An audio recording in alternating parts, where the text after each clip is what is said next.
மாசில் வீணையும் மாலை மதியமும் வீசு தென்றலும் வீங்கிழ வேணிலும் மூசு வண்டரை பொய்கையும் போன்றதே ஈசன் எந்தை இணையடி நிழலே.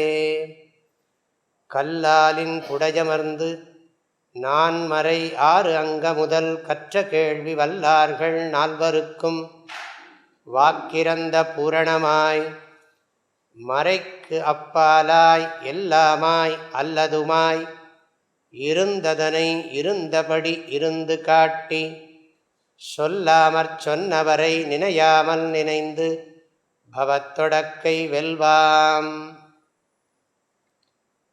ஓம். அகர முதல எழுத்தெல்லாம் ஆதிபகவன் முதற்றே உலகு கற்றதனால் ஆய பயன் என்கொல் வாலறிவன் நற்றாள் தொழார் எனின் மலர்மிசை ஏகினான் மானடி சேர்ந்தார் நிலமிசை நீடுவாழ்வார் வேண்டுதல் வேண்டாமை இலானடி சேர்ந்தார்க்கு யாண்டும் இடும்பையில இருள் சேர் இருவினையும் சேரா இறைவன் பொருள் சேர் புகழ் புரிந்தார் மாட்டு பொறிவாயில் ஐந்தவித்தான் பொய்தீர் ஒழுக்க நெறி நின்றார் நீடுவாழ்வார் தனக்குவமை இல்லாதான் தாழ் சேர்ந்தார் கல்லால் மனக்கவலை மாற்றலரிது அறவாழி அந்தணன் தாழ் சேர்ந்தார் கல்லால் பிறவாழி நீந்தலரிது கோளில் பொறியில் குணமிலவே என் குணத்தான் தாளை வணங்காத்தலை பிறவி பெருங்கடல் நீந்துவர் நீந்தார் இறைவனடி சேராதார். ஓம். மெய்யன்பர்களே, திருவள்ளுவருடைய திருவருளை துணையாக கொண்டு நேற்று நாம் திருக்குறளுக்கு முகவுரையாக சில கருத்துக்களை பார்த்திருக்கிறோம். திரு என்ற சொல்லுக்கு பொருள் பார்த்தோம். குறள் என்ற சொல்லுக்கும் பொருள் பார்த்திருக்கிறோம். வேத கருத்துக்களை குறுகிய பாக்களிலே விளக்குகின்ற தெய்வீகம் வாய்ந்த ஈடு இணையற்ற ஒரு அரிய நூல் திருக்குறள். இது ஓதுதற்கு எளிது. பாராயணம் செய்வதோ மனப்பாடம் செய்வதோ மிகவும் சுலபம். அதனுடைய பொருளை அறிவது கடினம். சற்று முறையாக சிந்தித்தால்தான் அதனுடைய பொருளை உணர்ந்து கொள்ள முடியும். வேத பொருளைத்தான் திருக்குறள் தெளிவாக விளக்கிச் சொல்லுகிறது. இதை பாராயணம் செய்தாலும் பொருளை உணர்ந்து கொண்டாலும் நமது உள்ளத்தை பக்குவப்படுத்தும் ஆற்றல் படைத்தது. இந்த வள்ளுவர் வாய்மொழி மாண்பு அத்தகைய சிறப்பு வாய்ந்தது. இந்த திருக்குறள் எப்படி அமைந்திருக்கிறது என்பதை பற்றி இப்பொழுது பார்க்க போகிறோம். இன்னும் சில கருத்துக்களை சொல்ல வேண்டும் என்று நான் விரும்புகிறேன். அறிவினால் மனிதன் சிறப்புடையவனாகிறான். வேறு எதனாலும் மனிதனுக்கு சிறப்பு இல்லை. அறிவும் ஒழுக்கமும் தான் மனித பிறவியை மாண்புடையதாக செய்கிறது. அறிவோ ஒழுக்கமோ இல்லை என்றால் மனித பிறவி பயன்படுத்தாத நல்லதோர் வீணை செய்து அதை நலங்கட புழுதியில் எரிந்ததாக ஆகும். மனித பிறவியின் மாபெரும் சிறப்பு அறிவும் ஒழுக்கமும். ஏன்னா நமக்குத்தான் அறிஞ்சுக்கிற சக்தி இருக்கு. இப்போ அதனால தான் படிக்கிறோம். நாம் மிருகங்களுக்கெல்லாம் கல்வி சாலைகள்லாம் கிடையாது. எந்த பறவைகளுக்கு கிடையாது, விலங்குகளுக்கு கிடையாது. மனிதனுக்குத்தான் அறிகிற ஆற்றல் இருக்கு. அந்த அறிகிற ஆற்றல் இருக்கிறதுனால தான் அவன் நிறைய சிந்திக்கிறான். இறைவன் இந்த படைப்பிலேயே அறிவு நூல்களை நமக்கு பெரியோர்கள் வாயிலாக அருளி இருக்கிறார்கள் என்று வேதங்கள் சொல்லுகின்றன. இறைவன் படைப்பை மட்டும் படைக்கவில்லை, இந்த படைப்பிலே நாம் எப்படி வாழ வேண்டும் என்கின்ற அறிவையும் சேர்த்துத்தான் படைத்திருக்கிறான் என்று வேதங்களிலே பெரியோர்கள் சொல்லியிருக்கிறார்கள். இப்போ இந்த மைக்கு படைச்சா இந்த மைக்கை எப்படி இயக்கணுங்கிற புஸ்தகம் சேர்த்தே கொடுக்கப்படுகிறது. எந்த ஒரு பொருள், இப்போ இந்த டிவி எடுக்கிறார்கள், இந்த கேமரா இருக்குது, இந்த கேமராவை ஆப்ரேட் பண்ணுறதுக்கு இவ்வளோ பெரிய புஸ்தகம் இருக்குது. எந்த ஒரு சின்ன பொருளை வாங்கினா கூட கண்ணுக்கு விடுற மருந்து கூட அதை எப்படி பயன்படுத்தணும்னு ஒரு குறிப்பு தருகிறார். அதே போல் இந்த உடலை படைத்து இந்த உலக வாழ்க்கையை கொடுத்திருக்கிற கடவுள் இந்த உலகத்திலே எப்படி வாழ வேண்டும் என்கின்ற அறிவையும் சேர்த்தேதான் அருளியிருக்கிறார். ஆக நம்மை அறிவோடு படைத்தது மாத்திரமில்லை, அறிவதற்கான நூல்களையும் நிறைய கொடுத்திருக்கிறார். தாயுமானவருடைய ஒரு பாடல் மிக அழகாக சொல்லுகிறது. ஐவகை எனும் பூதமாதியை வகுத்து அதனுள்ள அச்சரச்சர பேதமான யாவையும் வகுத்து நல் அறிவையும் வகுத்து மறை ஆதி நூலையும் வகுத்து சைவ முதல் அளவிலாம் சமயமும் வகுத்து சமயம் கடந்த மோன சமரச நிலையும் வகுத்த நீ உன்னை யான் அணுகவும் தன்னருள் வகுக்க இலையோ. இதில் நம்ம மற்றதெல்லாம் நான் விளக்கமாக சொல்லலை.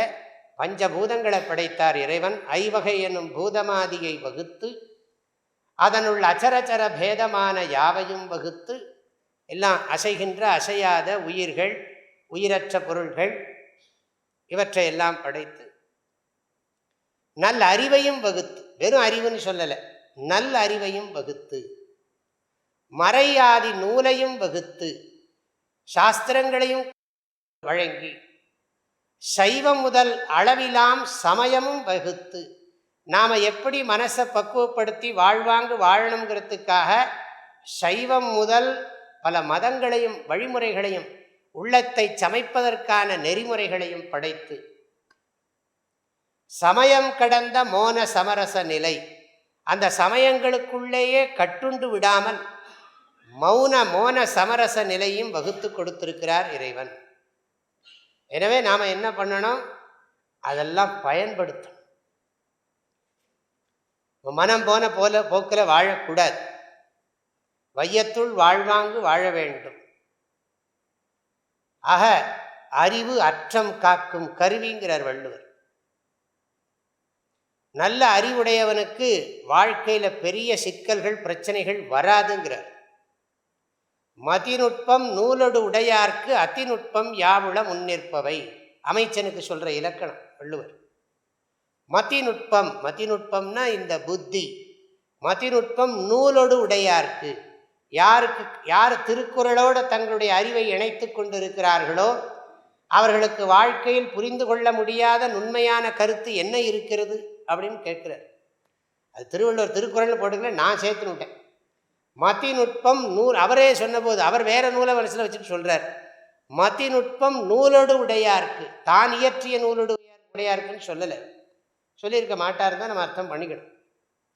மதிநுட்பம் நூலோடு உடையார்க்கு, மந்திரிக்கு அர்த்தசாஸ்திரம், ராஜதர்மம், பிரஜாதர்மம் எல்லாம் தெரியணுமே.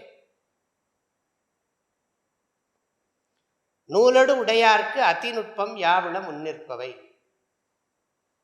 அடிக்கடி சொல்கிறது உண்டு. இந்த இப்போ புஸ்தகத்தை படிக்கணும்னா ரெண்டு விஷயம் தேவைப்படுறது. இப்போ போராத்துக்கு கண்ணாடி வேறு தேவைப்படுறது, கண்ணு தேவைப்படுகிறது. இந்த புஸ்தகத்தில் என்ன இருக்குன்னு பார்க்குறதுக்கு கண்ணு தேவைப்படுகிறது.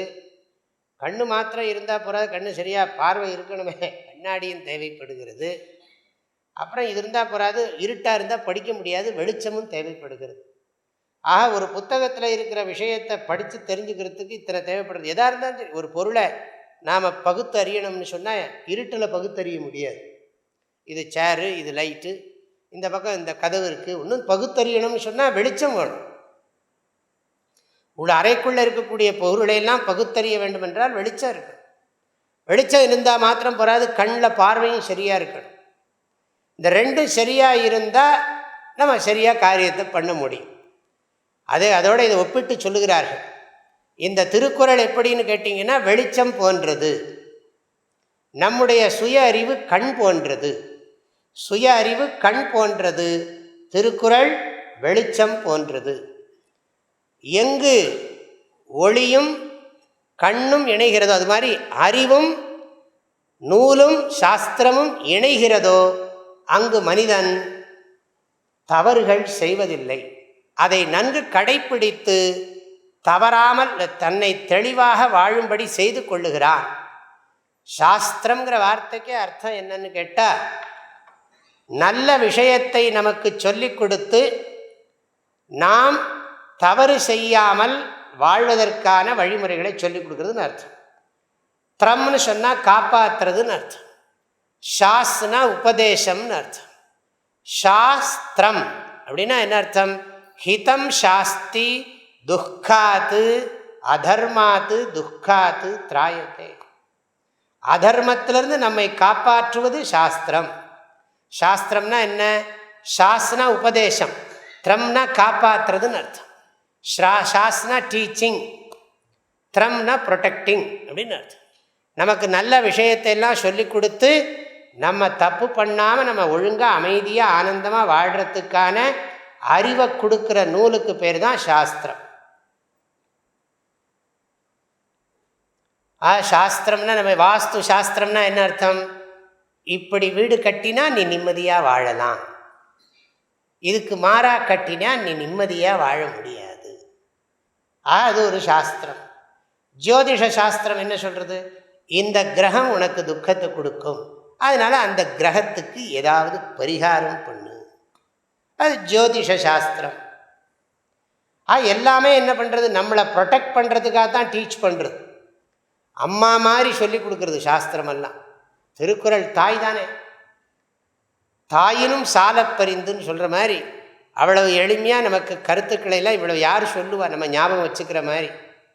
ஆகவே இதெல்லாம் நான் எதுக்கு சொல்ல வரேன்னா, கடவுள் நமக்கு அறிவை கொடுத்துருக்கார். அறிவை மாத்திரம் கொடுக்கல, அந்த அறிவை நன்கு வளர்த்தி கொள்வதற்கான சாஸ்திரங்களை கொடுத்திருக்கிறார். அறிவின் பெருமையை அறிவதற்கும் அறிவை வளர்த்தி கொள்வதற்கும் அதன்படி வாழ்வதற்கும் சொல்லலாம். அதற்கப்புறம் அதை பிறருக்கு வழங்குவதற்கும் நமக்கு நூல்கள் துணை புரிகின்றன. இந்த நூலில் இருக்கிற கருத்துப்படி நாம் வாழ்கிற போது நம்முடைய அனுபவங்களும் அந்த நூலினுடைய கருத்தும் சேரும். ஆக நூலறிவு, அப்புறம் பட்டறிவுன்னு பேர். பட்டறிவுன்னா அந்த நூல் படி வாழும் பொழுது நம்ம வாழ்க்கையில் அனுபவித்து புரிஞ்சுக்கிற பல விஷயங்கள், அது பேர். அதனால அந்த பட்டறிவுன்னா அனுபவ அறிவு, அனுபவ ஞானம். அந்த சாஸ்திர ஞானமும் அனுபவ ஞானமும் சாஸ்திர ஞானம் இருந்தால் தான் அனுபவ ஞானம் நல்லா இருக்கும். சாஸ்திர ஞானம் இல்லாமல் அனுபவ ஞானம் நல்லா இருக்காது. ஏன்னா அனுபவம் ஒன்றுமே புரியாது. சாஸ்திரம் படிச்சிருந்தா தான், திருக்குறள் படிச்சிருந்தா தான் நமக்கு வாழ்க்கையில் சிக்கல்கள் வரும்போது திருக்குறள் கருத்து நினைவுக்கு வரும். அந்த கருத்து நினைவுக்கு வரும் பொழுது அந்த அனுபவம் நமக்கு ஒரு அறிவை கொடுக்கும், பயனை கொடுக்கும், நாம் எடுத்துக்கிற முறையை கற்றுக் கொடுக்கும். வாழ்க்கையில் நாம் பெறுகின்ற அனுபவங்களை எவ்வாறு நாம் எடுத்துக்கொள்ள வேண்டும் என்கின்ற அறிவை திருக்குறள் கண்டிப்பாக கொடுக்கும், சந்தேகமே கிடையாது. ஒவ்வொரு சூழ்நிலையிலும் நாம் பெறக்கூடிய அனுபவங்களை நாம் எவ்வாறு நாம் எடுத்துக்கொள்ள வேண்டும். ஆக இறைவன் அறிவை கொடுத்திருக்கிறார், இந்த நூலை கொடுத்திருக்கிறார். மனுஷனுக்கு சிறப்பே அறிவு தான். அறிவு மாத்திரம் இருந்தால் போராது, அந்த அறிவின்படி அவன் வாழ வேண்டும். சிகரெட் பிடித்தல் உடல் நலத்திற்கு தீங்கானது அப்படின்னு அறிவிக்கப்படுகிறது. குடி குடியை கெடுக்கும் இப்படியெல்லாம் போர்டில் போட்டிருக்காங்க. ஆனால் அது அது யாருக்காக போட்டிருக்கு? ஆட்டுக்கோ மாட்டுக்கோ கழுதைக்கோ குதிரைக்கோ இல்லையே, அறிவுள்ள மனிதனுக்குத்தானே அது எழுதப்பட்டிருக்கிறது. சிகரெட்டு பிடித்தல் உடல் நலத்துக்கு தீங்கானது, குடி குடியை கெடுக்கும் என்கிற வார்த்தைகள் அறிவுள்ள மனிதனுக்குத்தானே. அவன் அந்த அறிவை பெற்று அதன்படி வாழவில்லை என்றால் அந்த அறிவு கருவி இருந்து என்ன பயன்? அறிவதற்கான கருவியை ஆண்டவன் கொடுத்திருக்கிறார், அறிவதற்குரிய விஷயங்களையும் கொடுத்திருக்கிறார். அவன் அதுபடி வாழலேன்னு வச்சுங்களேன். வள்ளுவர் பேதமை அதிகாரத்தில் சொல்கிறார், ஒருத்தன் நல்லா மனப்பாடம் பண்ணியிருக்கான் பாட்டெல்லாம், அதுக்கு அர்த்தமும் கூட தெரிஞ்சு வச்சிருக்கான், இன்னொருத்தனுக்கு கூட அதை நல்லா எடுத்து விளக்கி சொல்லுவான், அப்படியே சொல்கிறார். ஆனால் தனக்கு மாத்திரம் பிரச்சனை வரும்போது அவனால் அதை ஃபாலோ பண்ண முடியாது. அப்படின்னா அவன்தான் உலகத்திலேயே முட்டாள்களின் தலைவன்கிறார்.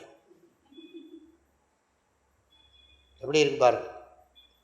நல்லா திருக்குறளை மனப்பாடம் பண்ணிவிட்டான், திருக்குறளுக்கு அர்த்தம் சொல்லவும் படித்து வச்சுட்டான், இன்னொருத்தருக்கு நல்லா விலாவாரியாக விளக்கவும் கூட தெரியும்.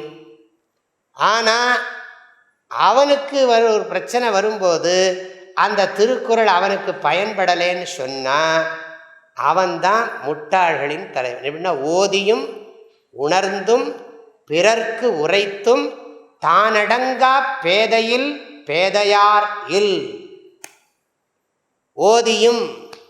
ஓதியும்னா புரியுறது இல்லையா, மனப்பாடம் பண்ணியும், உணர்ந்தும் அதுக்கு மீனிங் எல்லாமும் தெரிஞ்சு வச்சிருக்கான், பிறர்க்கு உரைத்தும் மற்றவங்களுக்கு எடுத்து விளக்கி சொல்லியும், தான் அடங்கா பேதை. அவனை மாதிரி பேதை யாருமே இல்லை. தான் அடங்கா பேதையில் பேதையார் இல், யாரும் கிடையாது. எதுக்கு இதெல்லாம் சொல்கிறோம்னா, அது நம்ம அடங்கியிருக்கோமா இல்லையான்னு இன்னொருத்தனுக்காக தெரியும், அது நமக்கு மாத்திரம்தான் தெரியும், இன்னொருத்தனுக்கு தெரிய வேண்டிய அவசியம் இல்லை. அந்த குறளை படித்து நாம் என்ன புரிஞ்சுக்கணும், இன்னொருத்தன் பேதையில் பேதையான்னு பார்க்குறதுக்கு இல்லை, நாம் பேதையில் பேதையா இல்லையான்னு பார்க்குறதுக்கு.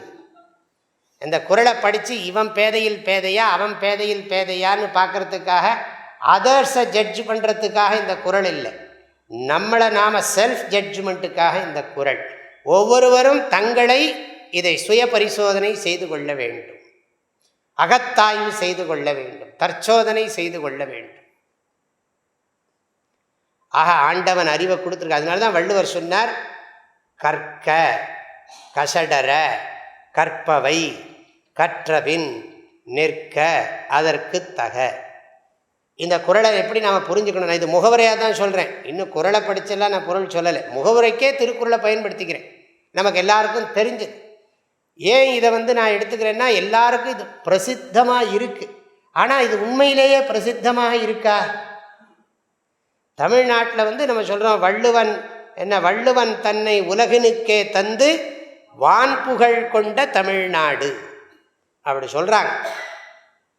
இந்த பாட்டை பாடுறவனுக்கு எத்தனை திருக்குறள் தெரியும்? சாதாரணமாக எல்லாம் சொல்கிறோம் நாம். பாரதியார் திருக்குறள் முழுவதையும் பார்த்துட்டு சொல்கிறார், யாமறிந்த புலவரிலே வள்ளுவரை போல் இளங்கோவனை போல் கம்பரை போல் பூமிதனில் யாங்கனும் கண்டதில்லை, பொய்யிலை, இது உண்மை அப்படி சொன்னார் பாரதியார். யாம் அறிந்த மொழிகளிலே தமிழ் மொழியாவது போன்று இனிதாவது எங்கும் காணோம். யாம் அறிந்த புலவரிலே யாம் அறிந்த மொழிகளிலே, இப்படி பாரதியார் பாடியிருக்கிறது நமக்கு தெரியும். ஆனால் பிரசித்தமாக இருக்கே தவிர, பிரசித்தம்னா என்ன, திருக்குறள் பிரசித்தமே தவிர நம்ம வாழ்க்கையில் எவ்வளவு தூரம் அது ஊறி இருக்கிறது, எத்தனை பேருடைய வாழ்க்கையில் அது ஊடுருவி பாய்ந்திருக்கிறது என்பது கேள்விக்குரியதாக இருக்கு. இன்றைக்கி நம்ம நாட்டில் இதை திருக்குறளை கோட் பண்ணாதவர்கள் கிடையாது. ஏதாவது ஒரு நிகழ்ச்சின்னு சொன்னால் திருக்குறளை மேற்கோளாக காட்டுகிறோம். அரசியல்வாதிகள் காட்டுகிறார்கள், ஆன்மீகவாதிகள் காட்டுகிறார்கள், எல்லோரும் காட்டுறோம். ஆனால் நான் இதுக்காக ஒன்றும் பரவலேன்னு நான் சொல்லலை, ஆனால் போதாது. இப்போ ஒன்றும் வேண்டாம், வேறு மதங்கள் திருக்குறளை வளர்க்குமா? எனக்கு அது ஒரு சந்தேகம் பெருசாக இருக்குது. இப்போ வேற்று மதத்தினருக்கு, மாற்று மதத்தினருக்கு திருக்குறளில் எவ்வளவு தூரம் அன்பு இருக்கும்? என்ன இருந்தாலும் அவங்க மத நூலுக்கு கொடுக்குற முக்கியத்துவம் இது கொடுக்க மாட்டாங்க. அதுக்கப்புறம்தான் இது. நம்ம அப்படி இல்லை.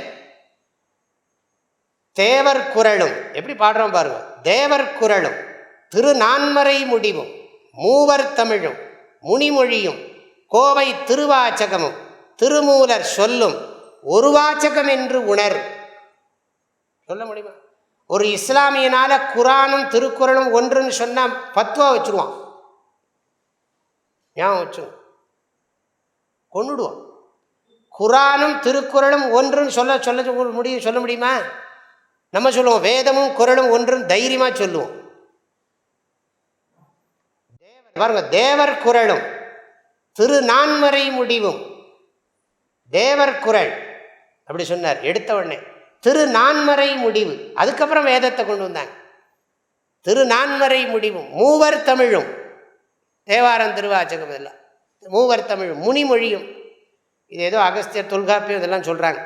முனிமொழியும் திருமூலர் சொல்லும், கோவை திருவாச்சகமும் திருமூலர் சொல்லும், மூவர் தமிழும் முனிமொழியும், கோவை திருக்கோவையார் திருவாச்சகம், கோவை திருவாச்சகமும் திருமூலர் சொல்லும் ஒரு வாச்சகம் என்று உணர்.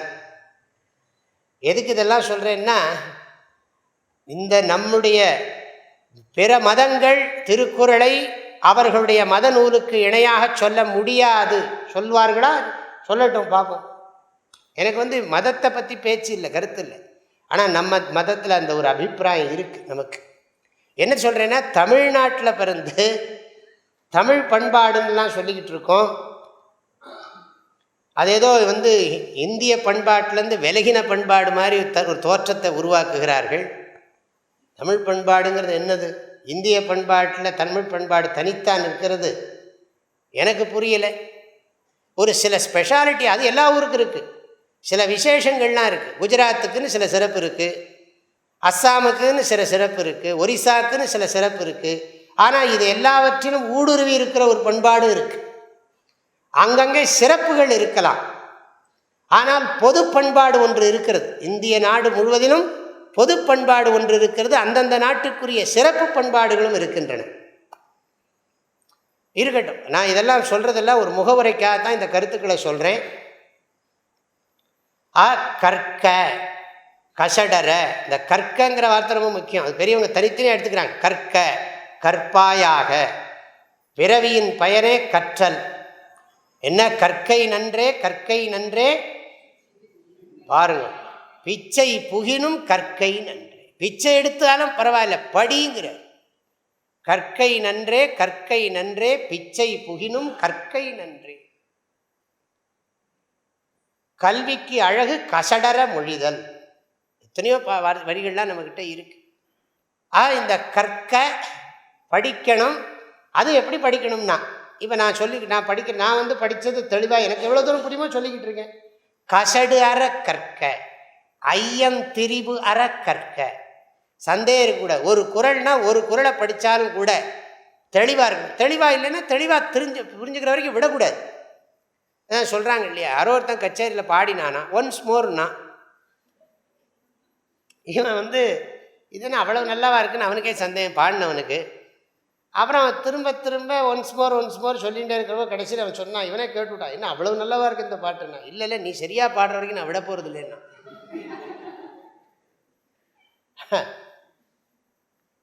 அது மாதிரி நம்ம சரியாக புரிஞ்சுக்கிற வரைக்கும் விடக்கூடாது. நமக்கு புரிஞ்சுக்கிறேன். ஏன்னா அந்த காலத்தில் இருந்த சம்பிரதாயங்கள்லாம் இன்றைக்கி நிறைய விச்சின்னமாயிடுச்சு. இப்போ கூட சமீபத்தில் ஒரு பெரியவர் சொன்னார், விச்சின்னம்னா என்ன? நிறைய நூல் அருந்து போச்சு. தொடர்புன்னா அறிஞர் பெருமக்களுடைய ஒரு தொடர் மரபு பரம்பரை இருக்குது பாருங்க. அந்த மரபு வழி கல்வி, முறையான கல்வி எல்லாம் எங்கேயோ செதஞ்சு போச்சு. நம்ம நூல்கள்லாம் உரைகளெல்லாம் பார்த்தா, ஊவேசாவோட ஒரு உரை இன்றைக்கி நான் ரொம்ப நாளுக்கு முன்னாடி சேர்த்து வச்சுருக்கேன், எனக்கு மறந்து போச்சு. அந்த ஊவேசா ஒரு உரை, பழைய உரை திருக்குறளுக்கு. நிறைய உரைகள் வச்சுருக்கோம் நாங்கள், திருக்குறள் உரைகள்லாம். ஊவேசா ஒன்றும் அதுக்கு யார் எழுதினானே தெரியல, அப்படி ஒரு உரை இருக்குது. ஊவேசா அதை கண்டுபிடிச்சு பதிப்பிச்சிருக்கார். ஊவே சாமிநாத ஐயர் கஷ்டப்பட்டு அந்த திருக்குறள் உரையை பிடிச்சி அற்புதமாக அதை பதிப்பிச்சிருக்கார். நான் இதெல்லாம் ஒரு நாளைக்கு சொல்ல போகிறேன். திருக்குறளுக்கு எத்தனை உரைகள் இருக்கின்றன அது சொல்லணும்னு நினச்சிட்டு இருக்கேன்.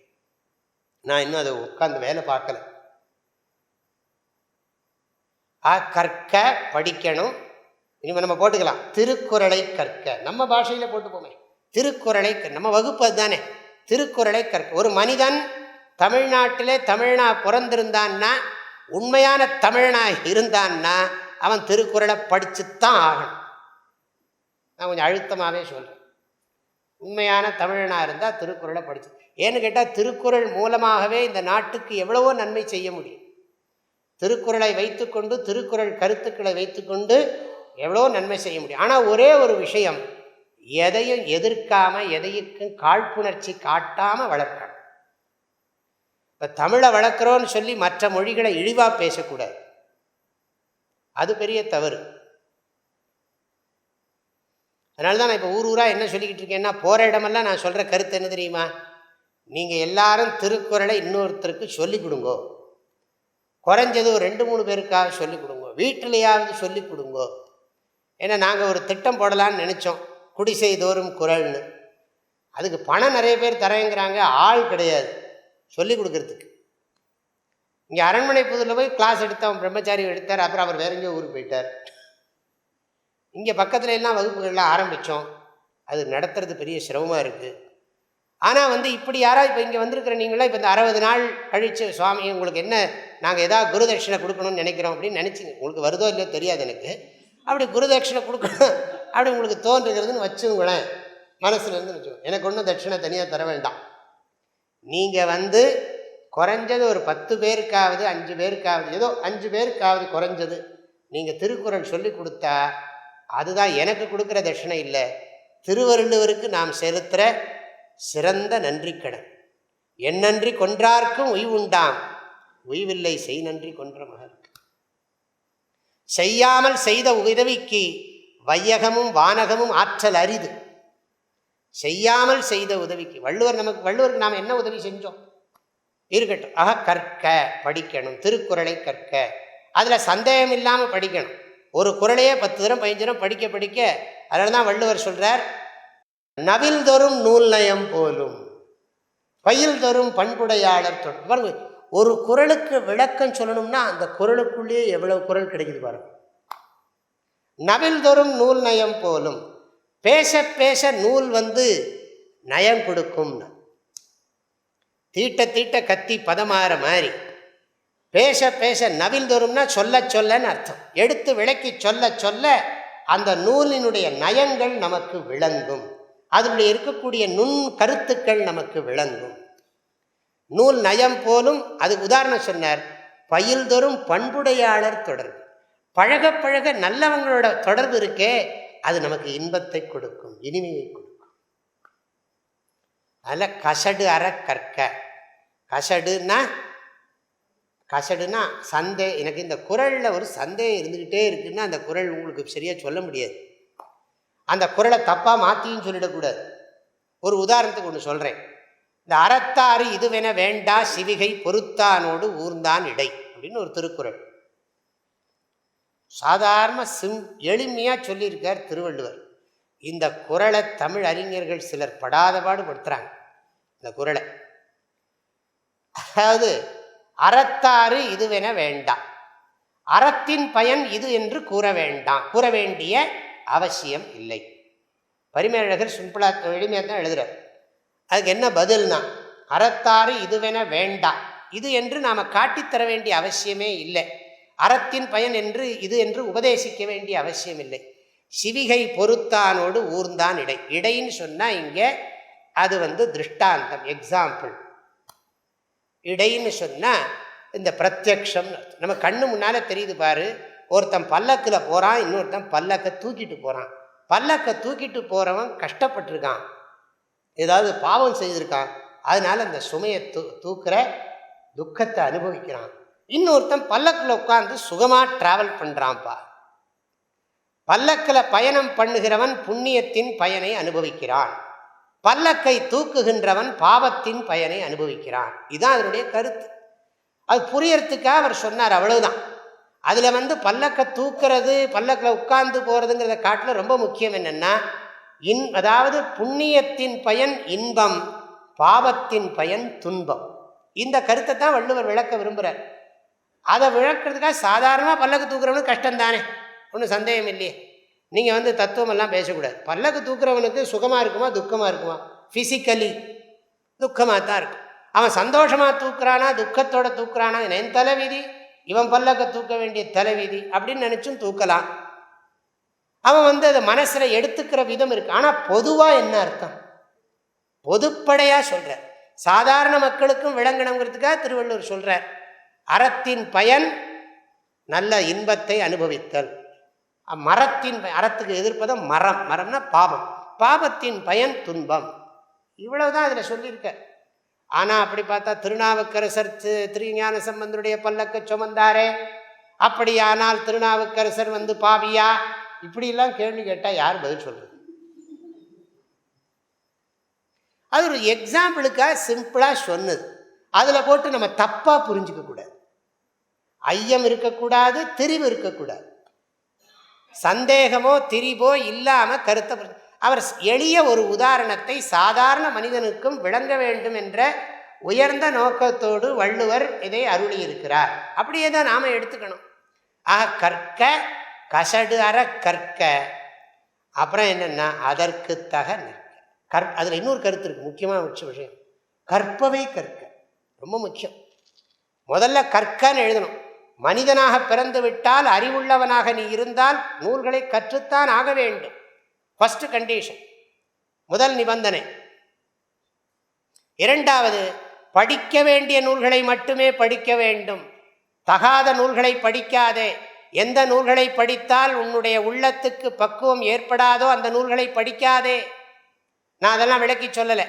திருக்குறளை படிக்கிறதுல நமக்கு ரொம்ப ஆர்வம் இருக்கா? நியூஸ் பேப்பரில் ஆர்வம் இருக்கா? செய்தித்தாள் படிப்பதில் நமக்கு ஆர்வம் அதிகமா? திருக்குறளை படிப்பதிலே நமக்கு ஆர்வம் அதிகமா? திருக்குறள் என்னைக்காவது ஒரு நாள் பார்த்துக்கலாம். செய்தித்தாளில் அன்னன்னைக்கு பரபரப்பு செய்திகள் வருகிறது.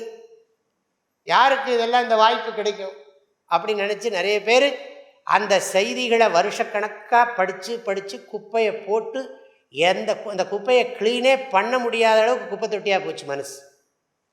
அதுக்கு பதிலாக திருக்குறளை வருஷக்கணக்காக போட்டு வச்சுருந்தா எப்படி இருக்கும் மனசு? மனத்துக்கண் மாசு இளநாதல் அனைத்து அரண் இல்லையா?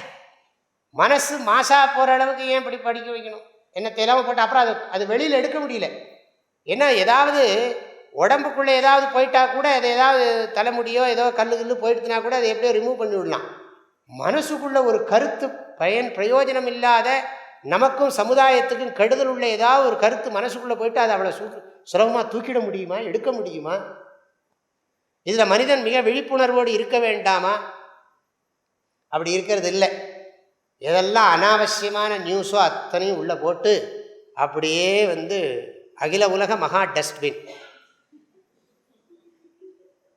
அதுதான் இது அகில உலக மகா குப்பை தொட்டியாக போயிடுது இந்த மனசு போட்டோம். அதான் கற்பவை கற்கங்கிற இப்போ பாருங்கள், இந்த 1 மணி நேரம் நம்ம நேரத்தை செலவு பண்ணுறோம்.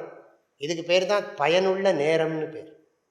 நம்ம சிந்திக்கிறோம், எல்லாம் கூடியிருந்து சிந்திக்கிறோம். இது பயனுள்ள நேரம். இது இங்கிலீஷில் சொல்லணும்னா குவாலிட்டி டைம். நம்ம சிந்திக்கிறதுக்காக நேரத்தை ஒதுக்குறோம். இப்படி ஒவ்வொரு நாளும் ஒதுக்கிறது, இதுதான் உண்மையான சொத்து நமக்கு. மற்ற சொத்தெல்லாம் சொத்து இல்லை. கற்பவை கற்க. அதான் வள்ளுவர் இன்னொரு குறளை சொன்னார் இல்லையா, கெடுதலை செய்யாதது. இந்த திருக்குறள், மற்ற புஸ்தகம் இல்லை. கெடுதலை செய்யாது கேடியில் விழுச்செல்வம், அழியாத செல்வம். கல்வி ஒருவருக்கு, மற்றையவை மாடல்ல. மற்றதெல்லாம் செல்வமே இல்லை. கல்வி ஒன்றுதான் செல்வம், அழியாத செல்வம், கெடுதலை செய்யாத செல்வம். அப்படி சொன்னார் வள்ளுவர். ஆக கற்க, கற்பவை கற்க, கசடு அற கற்க. அது மாத்திரம் கற்றா மாத்திரம் போராது, அதற்கு தக நிற்க. அதுக்கு தகுந்த மாதிரி வையத்துள் வாழ்வாங்கு வாழ வேண்டும். இதுக்கு ஒரு குறள் இருக்கு. ஒரு குறளில் இருக்கிற கருத்துக்கு இன்னொரு குறளை வைத்து விளக்கம் சொல்லலாம். அந்த குறளுக்கு விளக்கம் சொல்லணும்னா இன்னொரு குறளுக்கு போகலாம். அப்படி ஒரு ஆற்றல் இந்த குறளுக்குள்ள உட்கார்ந்துருக்கு. குறளை வைத்துக்கொண்டே குறளுக்கு விளக்கம் சொல்லிவிட முடியும். இப்போ நீங்கள் படிக்க படிக்க உங்களுக்கு தெரியும், இதனுடைய சிறப்பெல்லாம் நன்றாக நமக்கு விளங்கும். தெளிவாகவே இந்த கருத்துக்கள்லாம் நமக்கு விளங்கும். இதுக்காக தான் நான் என்ன சொல்கிறேன், அறிவு கடவுள் கொடுத்துருக்கார், சாஸ்திரத்தையும் கொடுத்துட்டார். நம்ம அதை படித்து பயன்படுத்திக்கணும். அப்புறம் அறிவும் ஒழுக்கமும் தான் மனிதனுக்கு சிறப்புன்னு சொல்லிட்டேன். எப்பவும் இதை நினச்சிக்கணும். காலையில் எழுந்த உடனே நல்ல கடவுள்கிட்ட பிரார்த்தனை பண்ணணும். பகவானே, கடவுளே, மறுபடியும் எனக்கு இன்றைக்கி ஒரு நாள் கொடுத்துருக்கேன், நீ எனக்கு நல்ல அறிவும் ஒழுக்கமும் உடையவனாக நான் சிறந்து வாழ்வதற்கு அருள் புரிவாயா. அறிவிலே தெளிவு, நெஞ்சிலே உறுதி, அகத்திலே அன்பினோர் வெள்ளம். அதை திரும்ப திரும்ப பிரார்த்தனை பண்ணணும். அப்படி இருந்தால் தான் இனி வருங்கால தலைமுறை சமுதாயம் நல்ல சமுதாயம் உருவாகும். இல்லாட்டி இப்போ இருக்கிற சமுதாயம் எப்படி இருக்குன்னு நமக்கு தெரியாது. தன்னெஞ்சறிவது பொய்யற்க, அதுக்கு ஒரு விளக்கம் பாருங்க. தன்னஞ்சறிவது பொய்யற்க நமக்கு தெரியுது இப்போ சமுதாயம் எப்படி இருக்குன்னு. பரவாயில்லை, இந்த மட்டுமா திருக்குறள் வகுப்பு நடத்துறதுக்கு வாய்ப்பு இருக்கே. இன்னும் போகிற போக்கெல்லாம் பார்த்தா இன்னும் கொஞ்ச நாள் கழித்து இந்த ஹிரண்யாய நமகா மாதிரி ஆயிடுச்சுன்னு வச்சுங்களேன். நமோ நாராயணாய, யாரும் நாராயணனை பற்றி சொல்லக்கூடாது. அந்த மாதிரிலாம் இப்போ ராட்சச ராஜ்யம் இல்லை. எங்கேயும் யாரும் கடவுளை கும்பிடக்கூடாது, எல்லாம் எனக்கு தான் கோயில் கட்டணும், என்னத்தான் கும்பிடணும் அப்படின்னு ஹிரண்யகசிபு சொன்னான். நாராயணாயா சொல்லக்கூடாதுன்னு. அப்படிலாம் இல்லையே நமக்கு, அப்படி கஷ்டம் இல்லை. நீங்கள் பாட்டுக்கு எங்கேயோ ஒரு மூலையில் சத்தம் இல்லாமல் ஆடம்பரம் இல்லாமல் திருக்குறள் கிளாஸ் நடத்திங்க, நாங்கள் உங்கள் வம்புக்கு வரமாட்டோம். தெரியாத வரைக்கும் வரமாட்டோம். ரொம்ப பிரசித்தமானீங்கன்னா ஜாக்கிரதை, பிரசித்தம் ஆயிடக்கூடாது. இன்றைக்கி நீங்கள் பாப்புலர் ஆனீங்கன்னா மாட்டிப்பீங்க. உங்களுக்கு இப்போ விரோதிகள் பொறாமைக்கு எல்லாம் ஆள்லாம் சேர்ந்துடுவாங்க. ஜாக்கிரதையாக இருக்கணும். அடக்கி வாசிக்கணும், அடக்கி வாசிக்கணும். ரொம்ப சத்தம் போட்டு வாசித்தா அப்புறம் அவ்வளோதான். கற்க கசடர கற்பவை, அது முடிச்சுட்டோம். நம்ம இப்போ அறிவை பற்றி ஒரு விஷயம் சொல்லியிருக்கேன். இந்த மறந்துடாங்க, அறிவும் ஒழுக்கமும் ரொம்ப முக்கியம். அதுக்காகத்தான் நம்ம திருக்குறளை படிக்கிறோம். திருக்குறளை படிக்கிறதுனுடைய நோக்கம் என்ன? நம்முடைய அறிவை தெய்வீகமான அறிவுடையதாக, நல்ல தெளிவான அறிவுடையதாக ஆக்கிக் கொள்வதற்காகத்தான் நாம் திருக்குறளை படிக்கிறோம். இந்த திருக்குறளில் என்ன சொல்லியிருக்கு அப்படி சொன்னால், திருக்குறளில் முக்கியமாக நமக்கு தெரியும் 3 பகுதிகள்: அறத்துப்பால், பொருட்பால், காமத்துப்பால். காமத்துப்பால்னு சொல்லுகிறார்கள், இன்பத்துப்பால்னு சொல்லுகிறார்கள். சமஸ்கிருதத்தில் வேதத்தில் சாஸ்திரங்களில் இருக்கிற கருத்தை நான் கோட் பண்ணுறேன். வேதம்ங்கிறதுக்கு எத்தனையோ பொருள் இருக்கு. ஒரு பொருள் வேதம்ங்கிறதுக்கு எதை நாம் பிரத்யக்ஷமாகவும் அனுமானத்தினாலையும் தெரிஞ்சிக்க முடியாதோ, அதை பற்றின அறிவை எது கொடுக்கிறதோ அதுக்கு பேர் வேதம்னு பேர். நேற்றுக்கே சொன்னேன், ஆத்மா, மறுபிறவி, புண்ணியம், பாபம், சொர்க்கம், நரகம், கடவுள், இந்த கருத்தெல்லாம் நம்ம நேரால் பார்க்க முடியுமா? யாரும் நேராக பார்க்க முடியாது. ஊகமாவது பண்ண முடியுமா? ஊகம் பண்ணணும்னா ஏதாவது ஒரு குறிப்பு தெரியணும், அதை வச்சாவது ஊகம் பண்ணலாம். ஊகிச்சும் புரிஞ்சுக்க முடியாது. நம்ம நேரையும் பார்க்க முடியாது, ஊகிச்சும் புரிஞ்சுக்க முடியாது. ஆனால் அதை பெரியவங்க அப்படி இருக்குன்னு சொல்லியிருக்காங்க. மறுபிறவின்னு இருக்கப்பா, புண்ணியம்னு இருக்குது, பாபம்னு இருக்குது, சொர்க்கம் இருக்குது, நரகம் இருக்குது. எல்லா புஸ்தகத்துலையும் நாம் படிக்கிறோம், ஆன்மீக புத்தகங்கள் எல்லாம் படிக்கிறோம். 7 கடல் மணலை அளவிடின் அதிகம் எனது இடர்பிறவி அவதாரம். அருணகிரிநாதர் சொல்கிறார். மாணிக்க வாசகர் எல்லா பிறப்பும் பிறந்து இழைத்தேன்னு சொல்லுகிறார். அப்படி மகான்களெல்லாம் சொல்கிறவோ, மகான்களெல்லாம் பொய் சொல்லுவாங்களா? அவங்களுக்கு பொய் சொல்லி என்ன ஆகும்? அவங்க சொன்னதை பொய்ன்னு சொல்கிறவன் அவன் எப்படி உண்மையை கண்டுபிடிச்சான்? பெரியவங்க சொல்கிறதெல்லாம் ஆத்மா, புண்ணியம், சொர்க்கம், நரகம், இதெல்லாம் வேதம் சொல்கிறது. எதுக்கு சொல்கிறேன்? வேதத்தில் சொல்லி இருக்கிற விஷயங்கள் நாம் நேர பார்த்து தெரிஞ்சுக்க முடியாது, ஊகம் பண்ணியும் தெரிஞ்சுக்க முடியாது. பிரத்யக்ஷேணானுமித்யாவா யஸ்து பாயோ ந வித்யதே ஏனம் விதந்தி வேதேன தஸ்மாத் வேதஸ்ய வேததா.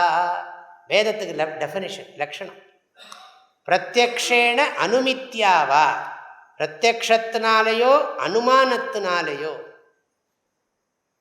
எஸ்தூபாயோ ந வித்யதே, எந்த ஒரு விஷயத்தை உபாயத்தை தெரிந்து கொள்ள முடியாதோ, ஏனம் விதந்தி நம்ம வாழ்க்கையில் கேட்டுக்கிறோம், ஏன் நமக்கு இந்த பிறவி வந்தது, ஏன் நமக்கு சில சமயம் சுகமாக இருக்குது, சில சமயம் துக்கமாக, இந்த கேள்வி வருது நமக்கு.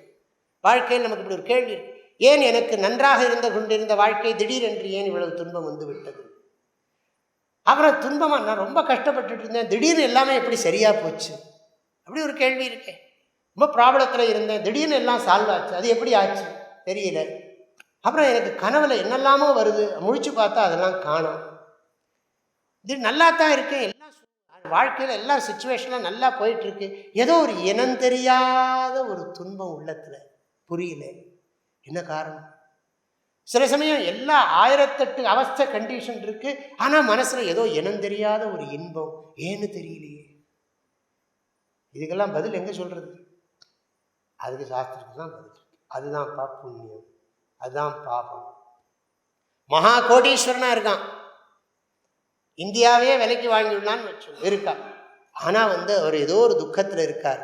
பணம் இவ்வளவு இருந்து, வசதி இருந்து, இத்தனை எடுபடி ஆள் இருந்தும், இவ்வளவு சிஸ்டம் இருந்தும் எதுக்கு அவர் துக்கப்படணும்? அதுதான் பாவம்.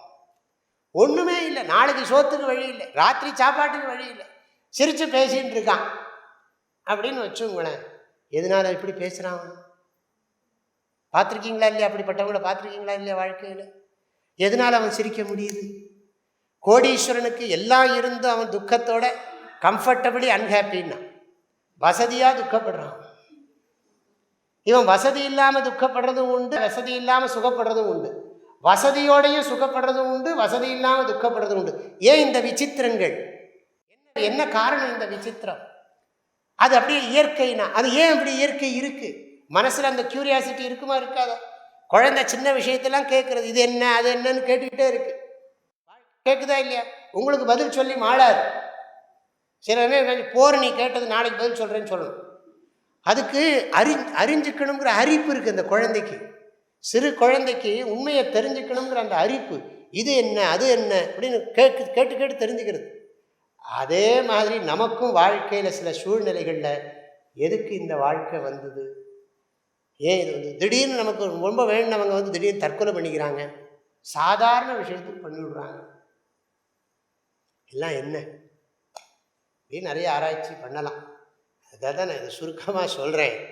வேதம்ங்கிறது இதெல்லாம் சொல்கிறது. எதனால இதெல்லாம் நடக்கிறது, இந்த உலகம் ஏன் தோன்றியது, இந்த வாழ்க்கை ஏன் இப்படி இருக்கிறது, இதை நன்றாக செய்வதற்கு வழி என்ன, இதில் இருக்கிற துன்பங்களை நீக்குவதற்கு வழி இருக்கிறதா இல்லையா, எல்லாவற்றையும் நமக்கு அறிவிக்கிறது வேதம்.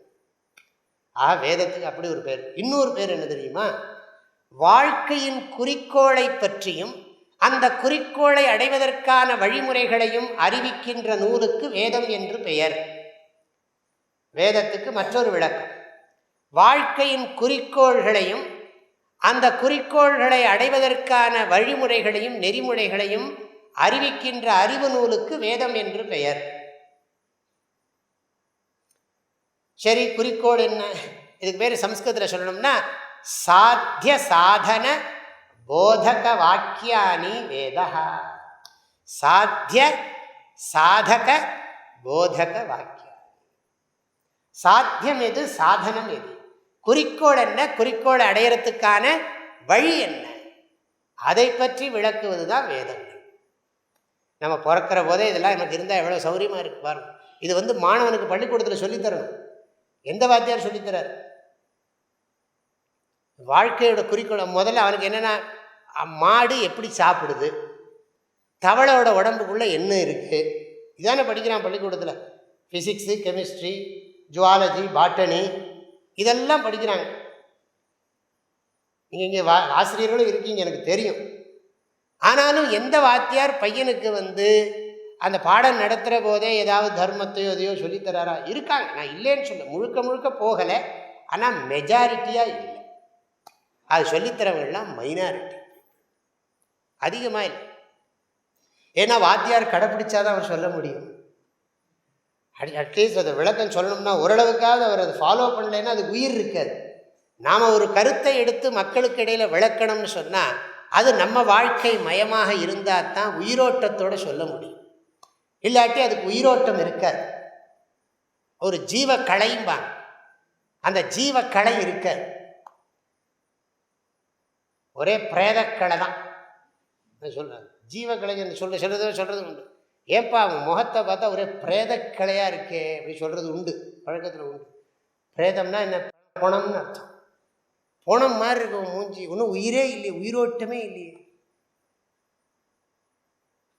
அப்போ இருக்கட்டும், நம்ம சாத்திய சாதக போதக வாக்கியங்கள் இதெல்லாம் குழந்தைக்கு சொல்லிக் கொடுக்கணும். முதல்ல இந்த அடிப்படை சொல்லி கொடுத்துட்டு அப்புறம் நீ வயத்தப்பாட்டுக்கு பழப்புக்கு மற்ற கல்வியை கற்றுக் கொடுக்கூடாதா? ஆனால் அதை சொல்லித்தரதுக்கும் வாத்தியார் இல்லை, சொல்லித்தரதை என்கரேஜ் பண்ணுறதும் இல்லை. அப்புறம் கடைசியில் என்னது, மனித வள மேம்பாட்டு கல்வி, அதுக்கு ஒரு டிபார்ட்மெண்ட்டு, அந்த டிபார்ட்மெண்ட்டுக்கு கோடிக்கணக்கான ரூபா. என்ன அப்படி இருந்தும் அது எதாவது வளருதான்னா பரவாயில்லை, இருக்கு. அந்த டிபார்ட்மெண்ட்டாவது ஒன்று இருக்கே, அதுவும் ஜடமாக இருக்கு. டிபார்ட்மெண்ட் ரூபாயை வச்சு இதெல்லாம் சொல்லிக் கொடுக்க முடியுமா? வள்ளுவருக்கு என்ன ராயல்ட்டி கொடுத்துட்ருக்கோம் நம்ம திருவள்ளுவருக்கு? திருவள்ளுவர் ஏதாவது அந்த காலத்தில் ராயல்ட்டி வாங்கியிருப்பாரா தன்னுடைய நூலுக்கு? ஏதாவது கொடுத்துருப்போமா நம்ம? வேதத்தில் எத்தனையோ மகான்கள் எவ்வளவோ கருத்துக்கள் சொல்லியிருக்காங்க. ரிக்வேத மந்திரம் சொல்லுகிறது, நல்ல நல்ல கருத்துக்கள், நல்ல எண்ணங்கள் நாலா திசைகளிலும் இருந்தும் நம்மை சேரட்டும். ஆனோ பத்ராஹ் கிருதவோ யந்து விஸ்வதா. நல்ல எண்ணங்கள், நல்ல கருத்துக்கள் நாற்புறத்திலிருந்தும் நம்மை சேரட்டும். அப்படிப்பட்ட நாடு. ஸ்ருண்வந்து விஸ்வே அமிர்தஸ்ய புத்திராக. அமுதத்தை பருகுதற்குரிய செல்வர்கள் இந்த பேருண்மையை கேளுங்கள் அப்படின்னு வேதம் சொல்லுகிறது. ஸ்ருண்வந்து விஸ்வே அமிர்தஸ்ய புத்திராக ஆயே தாமானி திவ்யானி தஸ்து. சுவாமி விவேகானந்தர் இது ரொம்ப ஆனந்தமாக சொல்கிறார். ஆனால் என்னென்னா, அந்த ஊரில் தான் பாவிகளே, மகா பாவிகளே, பாவிகளின் பரம்பரையே, இப்படியா சொல்கிறது? நம்மளை பார்த்து பாவிகளேன்னு சொன்னால் நமக்கு இப்போ நான் சொல்கிறேன், ஏற்கனவே நம்ம பாவம் பண்ணியிருக்கோம். போராட்டத்துக்கு நான் உங்களை பாவிகளே அப்படின்னு ஆரம்பித்தேன்னு வச்சுங்களேன், என்ன எப்படி இருக்கும் உங்களுக்கு? நீ உண்மையிலே பாவி கிடையாது. ஒரு பாட்டே இருக்கே, ஒரு சினிமா பாட்டே இருக்கு, எந்த குழந்தையும் பாருங்க, உங்களுக்கு இந்த சினிமா பாட்டெல்லாம் தெரியும். திருக்குறள்னா தான் கஷ்டம். எந்த குழந்தையும் நல்ல குழந்தை தான் மண்ணில் பிறக்கையிலே, அவன் நல்லவனாவதும் தீயவனாவதும் அன்னை வளர்ப்பதிலே. உண்மையிலேயே இதுலேருந்து என்ன தெரியுது? அம்மா வளர்க்குற வளர்ப்பை பொறுத்து இருக்குன்னு தெரியுது. அப்போ எடுத்த உடனே பாவிகளேன்னா சொல்கிறது சொல்லிட்டு போட்டாங்க, நமக்கு ஒன்றும் இதில். ஆனால் நம்ம தேசத்தில் அது சொல்கிற போது நமக்கு கஷ்டமாக இருக்குது. உண்மையிலே நாம் பாவிகள் தான். ஏன் தெரியுமோ? நம்ம மதத்தினுடைய பெருமையை தெரிந்து கொள்ளாத பாவிகள் இல்லையா? அதை தெரிஞ்சிருந்தா இந்த பாவிகளேங்கிறத கேட்க முடியுமோ? கேட்க வேண்டிய அவசியம் இருக்காது. போட்டு எனக்கு அதை சொல்கிறதுல கருத்து இல்லை. நம்ம மதத்தினுடைய அருமை பெருமைகளை நாம் உணர்ந்திருக்க வேண்டும். எங்கள் அம்மா உயர்ந்தவர், இன்னொரு அம்மாவை நான் குறை சொல்லலை. ஆனால் எங்கள் அம்மாவை குறை சொல்கிறதுக்கு இன்னொருத்தனுக்கு அதிகாரம் கிடையாது. அந்த எண்ணம் நமக்கு வரணும். அது வர்றது. ஆக சாத்திய சாதனத்தை போதிக்கிறது தான் வேதங்கள். அது குறிக்கோளை பற்றி சொல்லுகிறது. அதே வழியில் தான் எல்லா நூல்களும் இருக்குது. வேதங்கள், புராணங்கள், இதிகாசங்கள், எல்லா நூல்களும் அந்தந்த பிரதேச மொழிகள், இப்போ தமிழ் மாதிரி, கன்னடம் மாதிரி, தெலுங்கு மாதிரி அந்தந்த நாட்டு மொழிகளிலும் அது இருக்கிறது. அந்த கருத்து அது முக்கியமாக சொல்லணும்னு சொன்னால், ஔவையார் சொன்னாங்க, பாரதியாரும் சொன்னார். ஔவையார் ஒரு கோணத்தில் சொன்னார், பாரதியார் ஒரு கோணத்தில் சொன்னார்.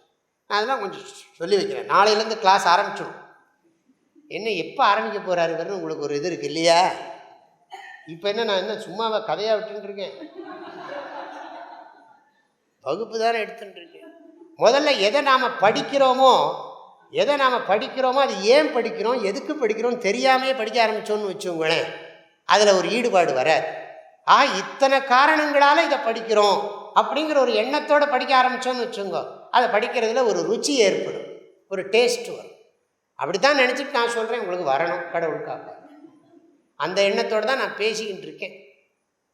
ஔவையார் சொன்னாங்க, இதுக்கு அறம், பொருள், இன்பம், வீடு, இதுதான் குறிக்கோள். மனிதனுக்கு இன்பமாக இருக்கணும்னு குறிக்கோள். நேற்றுக்கே சொன்னேன், நேற்றைக்கு காலையில் சொற்பொழிவில் சொன்னேன், மனுஷனுக்கு சந்தோஷமாக இருக்கணுங்கிறதுல ரெண்டாவது கருத்தே கிடையாது. அது எந்த மதத்தை சேர்ந்தவனாக இருந்தாலும் சரி, எந்த நாட்டை சேர்ந்தவனாக இருந்தாலும், எந்த மொழியை சேர்ந்தவனாக இருந்தாலும், யாருக்கும் துக்கப்படணுங்கிற எண்ணம் அணு அளவும் கிடையாது. எல்லாருக்கும் சந்தோஷமாக இருக்கணுங்கிற எண்ணம் தான் இருக்கு. அதில் இரண்டாவது கருத்துக்கு இடமே கிடையாது. ஆனால் இந்த சந்தோஷமாக இருக்கிறது எப்படி அப்படிங்கிறதுல ஒருத்தருக்கும் அபிப்பிராயம் இருக்கு. இதனால தான் சந்தோஷம் நம்ம வாழ்க்கையில் பார்க்குறோம். ஒரு காலத்தில் பம்பரம் விளையாடுறதுல நமக்கு ஒரு சந்தோஷம் இருந்தது இல்லையா? எவ்வளோ ஆசையாக நான் விளையாடிருக்கேன், நீங்கள் விளையாடுனீங்களோ தெரியாது. பம்பரம் விளையாடி இருக்கோம், அப்புறம் செஸ்ஸு விளையாடி இருக்கோம், என்னெல்லாமோ கேரம் போர்டு விளையாடி இருக்கோம். ஒரு காலத்தில் விளையாடினோம், ஓடி பிடிச்சி விளையாடினோம், கபடி விளையாடினோம். இப்போ அது மாதிரிலாம் நமக்கு விளையாடுறதுக்கு ஆசை இருக்கா? நம்ம விளையாட்டே இப்போ வேறையா இருக்கே. அப்படி இருக்கிற போது எப்படி விளையாடுறது? அப்போ ஓடி பிடிச்சி விளையாடுறது இந்த மாதிரி. இப்போ இந்த குழந்தைகளெல்லாம் பாருங்கள், அவங்கெல்லாம் என்ன சந்தோஷமாக அவங்க விளையாடிட்டு இருக்காங்க. இந்த குழந்தைகள்லாம் அப்போ அந்த அந்த வயசில் அதில் நமக்கு ரொம்ப ஆசை இருந்தது. அதனால நமக்கு சந்தோஷம்னு நினச்சி தான் விளையாடினோம். சொல்லப்போனால் அது விளையாடுறது அந்த வயசில் நல்லது. ஆனால் இப்போ அது பிடிக்கல நமக்கு. இப்போ நம்ம சந்தோஷத்துக்கு காரணம் வேற எல்லாம் வச்சுட்டு இருக்கோம். நம்ம என்னமோ காரணம். இப்போ வந்து திருக்குறளை படித்தா நம்ம நிம்மதியாக இருக்கலாம்னு வந்திருக்கோம் வகுப்புக்கு, இல்லையா? இல்லாட்டி எத்தனையோ பேர் வந்து ஊர்ல எல்லாம் இவ்வளோ பெருசாக அனௌன்ஸ் பண்ணியிருக்கோம், எல்லாம் பண்ணியிருக்கோம். ஊரில் எத்தனையோ பேர் வந்து அவ்வளோ தூரம் எப்படி போகிறது, அதுவே இருக்கும். இது இங்கேருந்து அங்கேருந்து போகணுமே, அந்த பக்கத்துக்கு போகணும், பஸ்ஸில் போகணும், இல்லை ஏதோ ஒரு வண்டி எடுத்துன்னு போகணும். கஷ்டப்பட்டால் தான் சுகம்ங்கிறது நிறைய பேருக்கு தெரியறது இல்லை. கஷ்டப்பட்டால் தான் சுகம் கிடைக்கும். என்ன சொல்லுவார் வள்ளுவர்? சொல்லுவார், இன்பம் விழையான் வினை விளைவான் அப்படிம்பார். இன்பம் விழையான், மகிழ்ச்சியை விரும்புறதுல வினையை விரும்புகிறான், அவனுக்கு இன்பம் வரும்னர். இருக்கட்டும். தன் கேளிர் துன்பம் துடைத்து ஊன்றும் தூண்னு சொன்ன, நான் அதை மாத்திரம் எடுத்துக்கிட்டேன். இன்பம் விழையான் வினை விளைவான். அப்போ மக்களுக்கு சந்தோஷங்கிறதுக்கு ஒருத்தருக்கும் ஒரு காரணம் வச்சுருக்காங்க. சில பேருக்கெல்லாம் இந்த வகுப்பே துக்கமாயிடும். என்னையா அது ஏதோ சொல்கிறேன்னாரு, என்கிட்டயோ சொல்லிட்டு இருக்கார் சொல்லி துக்கமாக கூட ஆகிடலாம். ஆக நம்ம சந்தோஷத்துக்கு காரணம்னு நம்ம நினைக்கிறது பல விஷயங்கள் இருக்குது. ஆனால் சாஸ்திரம் எல்லாத்தையும் சுருக்கி 4 விதத்தில் அடைக்கிறது. அதாவது மனிதனுக்கு வந்து இந்த அடிப்படை தேவைகள் கிடைத்தாலே போதும்னு நினைக்கிறது முதல் நிலை. அடிப்படை தேவை, உண்ண உணவு, இருக்க இடம். தனி ஒரு மனிதனுக்கு உணவில்லையெனில் ஜகத்தினை அழித்திடுவோம்னு பாரதியார் பாடினார். அதனால் எல்லாருக்கும் வேண்டியது என்ன? உண்ண உணவு, உடுக்க உடை, இருக்க இடம், படுக்க பாய், இதெல்லாம் வேணும், அடிப்படை தேவைகள். இதை சாஸ்திரம் வந்து அர்த்தம் சொல்கிறது. தமிழில் வந்து அது பொருள்னு பேர். அறம், பொருள், இன்பம், வீடு. இது சம்ஸ்கிருதத்தில் இது பேர் தர்ம அர்த்த காம மோக்ஷம். தர்மார்த்த காம மோக்ஷம், அறம், பொருள், இன்பம், வீடு. இந்த பொருளை அடைஞ்சிட்டா இன்பமாக இருக்கலாம்னு நிறைய பேர் நினைக்கிறாங்க. அதனால தான் அவங்க காலையிலேருந்து ராத்திரி வரைக்கும் பாருங்கள் வியாபாரம் பண்ணிக்கிட்டே இருக்காங்க. வியாபாரம் பண்ணி பண்ணி பணத்தை சேர்த்து சேர்த்து அதெல்லாம் வச்சுக்கிட்டா பணம் பின்னால் வாழ்க்கையை நடத்தணுமே. வயசான காலத்தில் நமக்கு உடம்புக்கு ஏதாவது வந்துட்டா என்ன பண்ணுறது, நம்ம குழந்தைகள்லாம் நம்மளை காப்பாற்றாமல் போயிட்டா என்ன பண்ணுறது அப்படின்னு பலவிதமான கவலைகள். வாழ்க்கை இப்போ ஒரு நாளும் வாழ்க்கையை நடத்தணுமே, அதுக்கான பல எண்ணங்களோட திட்டங்களோடு என்ன பண்ணுறாங்க, அவங்களுக்கு தங்கிறதுக்கு வீடு கட்டிக்கிறார்கள், உடையை உடுத்துறதுக்கு வச்சுக்கிறாங்க, பேங்க் பேலன்ஸ் இருக்குது, இன்சூரன்ஸ் எல்லாம் பண்ணி வைத்திருக்கிறார்கள். இத்தனையும் எதுக்குன்னா மனுஷன் வந்து இதுக்காகவே பெரும்பாலான நேரத்தை செலவு பண்ணுறான். இதுக்கு பேர் அர்த்த சுகம்னு பேர், பொருள் இன்பம்னு பேர். பொருளால் கிடைக்கிற இன்பம். இதெல்லாம் இருந்துட்டா ஒரு மனசில் ஒரு நிறைய, நமக்குன்னு ஒரு இடம் இருக்குப்பா, ஒண்டிக்கிறதுக்கு ஒரு வீடு இருக்குது, என்ன கட்டிக்க துணி இருக்குது, சாப்பாட்டுக்கு கொஞ்சம் பேங்கில் பணம் போட்டு வச்சுருக்கேன், நான் யாரையும் டிபெண்ட் பண்ணி இல்லை, என் காரியத்தை நான் வந்து நடத்திக்கணும். ஆனால் நமக்கு முடியாமல் போயிட்டா நம்மளை கவனிச்சுக்கிறதுக்கு ஒரு ஆளை பார்த்துக்கணுமே, அவருக்கும் கூட காசு வச்சுருக்கேன் இல்லையா, வேண்டியிருக்க. வயசானா தானே தெரியும். தாத்தாட்டெல்லாம் கேட்டு பாருங்க, தாத்தா பாட்டிகிட்டெல்லாம் கேளுங்க. சாமியார் 100க்கு 100 சரியாக தான் சொல்கிறார், இதுதான் சொல்லுவாங்க. இதுக்கு தான் நம்ம நிறைய நேரம் வாழ்க்கையில் செலவழிக்கிறோம். அர்த்த சுகம்னு பேர். அது இருந்துட்டால் மனசுக்குள்ளே எல்லாரும், இப்போ வீட்டுக்கு போனால் சாப்பாடு கிடைக்கும், அதனால் நமக்கு அது ஒரு மனசில் ஒரு நான் வந்து ஐ ஆம் செக்யூர், நான் பாதுகாப்பாக இருக்கிறேன். இது முதல் சுகம். அப்புறம் அதுக்கப்புறம் இன்னொன்று மனுஷனுக்கு சுபாவமாக இன்னொன்று இருக்குது, நேச்சுரல் அர்ஜுன்னு சொல்கிறோம், காம சுகம். அதுவும் இருக்குது. சாஸ்திரம் வந்து இதுக்கும் சாஸ்திரம் இருக்குது, அர்த்த சாஸ்திரம் அப்படின்னு இருக்குது. பணம் சம்பாதிக்கிறது எப்படி, அந்த பணத்தை வச்சு காப்பாற்றுறது எப்படி, அந்த பணத்தை எப்படி செலவு பண்ணணும், எல்லாத்துக்கும் சாஸ்திரம் இருக்குது. மனுஸ்மிருதியில் இருக்குது, சாணக்கியனுடைய அர்த்த சாஸ்திரத்தில் இருக்குது, எல்லாம் இருக்குது, புஸ்தகத்தில் இருக்குது, வேதத்துலேயும் இருக்குது. வேதத்துலேயும் அதுக்கான குறிப்புகள்லாம் நிறைய இருக்குது.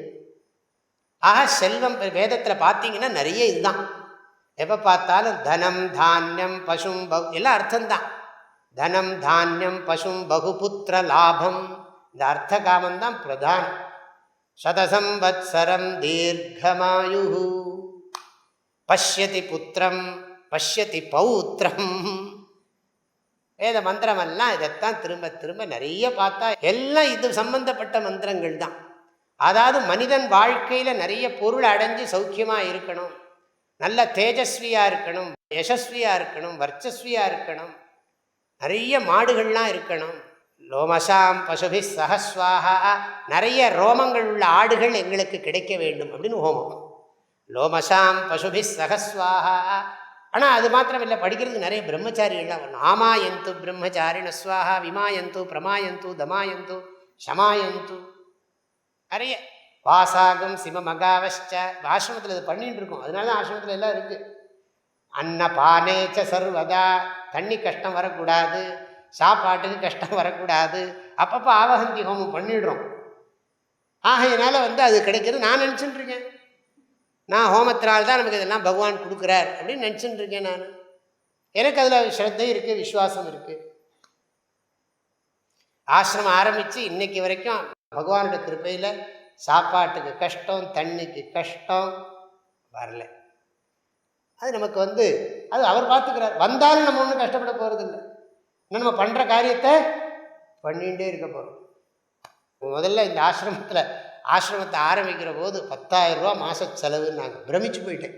10,000 ரூபா நம்ம என்ன பண்ணுறது அப்படின்னு. இப்போ மாதமானால் பேலன்ஸ் ஷீட்டை பார்த்தா 3 லட்சம் 5 லட்சம் வந்துகிட்டே இருக்குது. அது மாத்திரமில்லை, அதை பற்றி கவலையும் படுறதில்லை. நடந்தால் நடக்க போகிறது. அதான் திரும்ப திரும்ப அதை தானே சொல்கிறேன், நேற்றுக்கு அதுதானே சொன்னேன். தன் கடன் அடியேனையும் தாங்குதல், என் கடன் பணி செய்து கிடக்குது.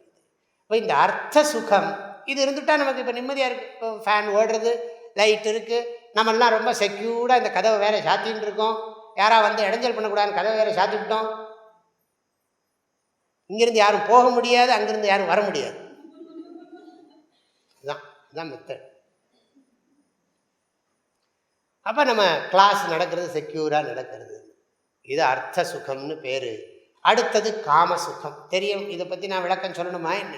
வள்ளுவரே அதை பிரிச்சுட்டார். களவியல் கற்பியல் அப்படின்னு 2ஆக பிரித்து 25 அதிகாரம். அதுலேயும் சாஸ்திரம் வேணும். அதில் சாஸ்திரம் தெரியாதனால தான் நிறைய உறவுகளில் சிக்கல். அந்த சாஸ்திரமும் நிறைய பேருக்கு தெரியறதில்லை. சாஸ்திரம் பணம் சம்பாதிக்கிற விஷயத்துக்கு சொல்கிறது, குடும்பத்தில் மனைவி கணவன் எப்படி சேர்ந்து இன்பமாக வாழணும்னு சொல்லியிருக்கு.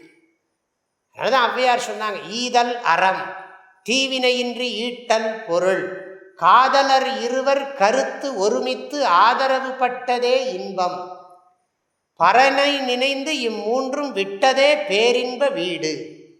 மோட்சம்னா என்ன எல்லாம் ஔவையார் சொல்கிறாங்க. என்னது? ஈதல் அறம், தானம் பண்ணுறது. நம்ம சம்பாதிச்சதை இன்னொருத்தருக்கு கொடுக்குறது அறம். நாங்கள் நிறைய இருக்குது. இது ஒரு அர்த்தம். ஈதல் அறம், தீவினையின்றி ஈட்டல் பொருள், பாவம் பண்ணாமல் சம்பாதிக்கணும் பணம். தீவினையின்றி ஈட்டல் பொருள், காதலர் இருவர் கருத்து ஒருமித்து, ஞாபகம் வச்சுங்க, கருத்து ஒருமித்து ஆதரவு பட்டதே இன்பம். கருத்து மனசு ஒத்துருக்கணுமா கணவனுக்கும் மனைவிக்கும், ஆதரவு பட்டதே இன்பம். அப்புறம் கடவுளை நினச்சி தானமும் கிடையாது, சம்பாதிக்கிறதும் இல்லை, தானம் பண்ணுறதும் இல்லை, மனைவியோட சேர்ந்து வாழ்கிறதும் இல்லை. மூணையும் விட்டு பரனை நினைந்து இம்மூன்றும் விட்டதே பேரின்ப வீடு, மோட்சம்னு விட்டாங்க. பாரதியார் இன்னொரு கோணத்தில் சொன்னார். பாரதியாரோட அறம்பொருள் இன்பம் வீடுக்கு அவர் சொன்ன அர்த்தம் வேறு. ரொம்ப அழகாக ஒன்று சொன்னார். தன்னை கட்டுதல் அறம்னர். தன்னை கட்டுதல் அறம், பிறர் துயர் தீர்த்தல் பொருளாம். பிறர் துயர் தீர்த்தல் பொருள், பிறர் நலம் வேண்டுதல் இன்பம், அப்புறம் கடவுளை வழிபடுதல் வீடு. விநாயகத் தேவனாய், வேலுடை கடவுளாய், நாராயணனாய், நதிச்சடை முடியனாய், இப்படி நிறைய சொல்லுவார். அல்லாஹ் யெகோவா எனும் உலகம் அனைத்தையும் காக்கும் ஒரு பொருளை நாடி இருத்தல், இதுவே அறம்பொருள் இன்பம் வீடன நான்காம். பாரதியார் மணக்குள விநாயகர் பேரில் பாடுறார். மணக்குள விநாயகா வான்முறை தலைவா ஒரு பாட்டு. தன்னை கட்டுதல், பிறர் துயர் தீர்த்தல், பிறர் நலம் வேண்டுதல், இறைவனை போற்றி வழிபடுதல். இது அவரோட பாரதியாரோட மெத்தடு. அப்படி சொல்கிறார் பாரதியார். ஆக நம்ம இன்னைக்கு இதோட நிறுத்திக்கிறோம். வேதங்களில் வாழ்க்கையின் குறிக்கோளும் குறிக்கோளை அடைவதற்கான வழிமுறையை சொல்லியிருக்கு. வள்ளுவர் அதை தான் சொல்கிறார். அறத்துப்பால், பொருட்பால், காமத்துப்பால் அப்படின்னா தர்மசாஸ்திரம், அர்த்தசாஸ்திரம், காமசாஸ்திரம். 3 சாஸ்திரம். மோட்ச சாஸ்திரம் இல்லையான்னா மோட்சசாஸ்திரமும் அடங்கியிருக்கு, அறத்துப்பாலுக்குள்ளே அடங்கி இருக்கிறது. அதை பற்றிய விளக்கத்தை நாளை நாம் தொடர்ந்து சிந்திப்பதற்கு திருவள்ளுவருடைய திருவருளை மனமாற வேண்டுவோம் என்று சொல்லி நிறைவு செய்கிறேன். ஓதற்கு எளிதாய் உணர்தற்கு அரிதாய் வேதப் பொருளாய் மிக விளங்கி தீதற்றோர் உள்ளுதொரும் உள்ளம் உருக்குமே. வள்ளுவர் வாய்மொழி மாண்பு அறிவிலே தெளிவு நெஞ்சிலே உறுதி அகத்திலே அன்பினோர் வெள்ளம் பொறிகளின் மீது தனி அரசாணை பொழுதலாம் நினது பேரருளின் நெறியிலே நாட்டம் கர்மயோகத்தில் நிலைத்திடல் என்றிவை அருளாய் குறிகுணம் ஏதும் இல்லதாய் அனைத்தாய் குலவிடு தனிப்பரம் பொருளே. எண்ணிய முடிதல் வேண்டும் நல்லவே எண்ணல் வேண்டும் திண்ணிய நெஞ்சம் வேண்டும் தெளிந்த நல் அறிவு வேண்டும் பண்ணிய பாவமெல்லாம் பரிதிமுன் பனியே போல நண்ணிய நின்முன் இங்கு நசித்திடல் வேண்டுமன்னாய் மூர்த்தி எல்லாம் வாழி எங்கள் மோன குருவாழி அருள் வார்த்தை என்றும் வாழி அன்பர் வாழி பராபரமே. ஓம் சாந்தி ஷாந்தி ஷாந்தி. ஹரி ஓம். ஆதிகுருநாத ஸ்வாமி கி, ஜகன்மாதா புவனேஸ்வரி தேவி கி, சத்குருநாத ஸ்வாமி கி, திருவள்ளுவ தேவருக்கு, கங்கா மாதா கி, காவேரி மாதா கி, சுரபி சரஸ்வதி மாதா கி, சனாதன தர்ம கி. ஹரி ஓம்.